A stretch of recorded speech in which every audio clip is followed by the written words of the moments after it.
Nuclear firearms are dangerous. Everybody knows. The actual aftermath and science, though, is more complicated than it may seem. Nuclear firearms are usually thought of being dangerous only because of their powerful explosion, but that's not true. In the two bombings of Hiroshima and Nagasaki, 60,000 to 80,000 people were killed by the explosion. However, after that, an additional 50,000 were killed, making the final death toll roughly 135,000. This shows even though the initial explosion kills a lot of people, the after effects of a nuclear detonation could kill just as much, if not more. One of these after effects is a powerful shockwave, which would flatten everything within miles of blast radius, causing buildings to collapse on people and directly kill anyone too close. The most infamous image of a nuclear detonation is probably the mushroom cloud. This is partly caused by the shockwave because it lifts sediments into the air which makes up the cloud. This creates a small-scale nuclear winter by blocking sunlight and prevents photosynthesis, which makes the affected area uninhabitable for a certain amount of time, depending on the size of the bomb. However, the main reason for the area being inhabitable is radiation. People who weren't killed immediately would get cancer from exposure to the residue radiation, which often lasts for a long time, some even for hundreds of years.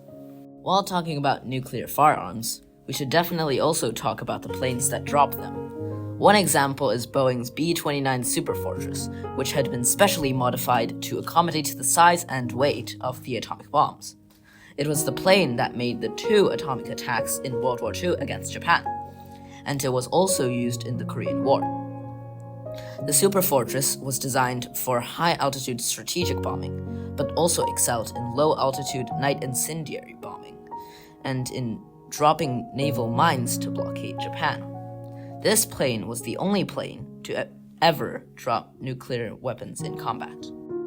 The plane wasn't very fast, reaching only 364 miles per hour in speed, but was extremely large and could fly at very high altitude.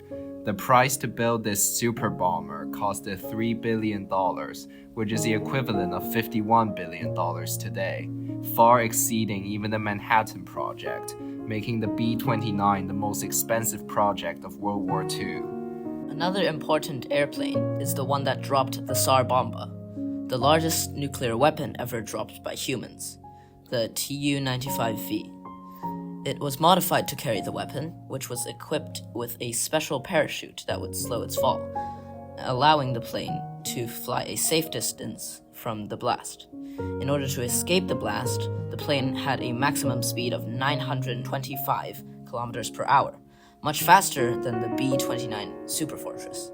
Even so, it barely escaped the large explosion of the TsarBomba. The Tu-95V bomber is the fastest propeller-driven aircraft in standard form.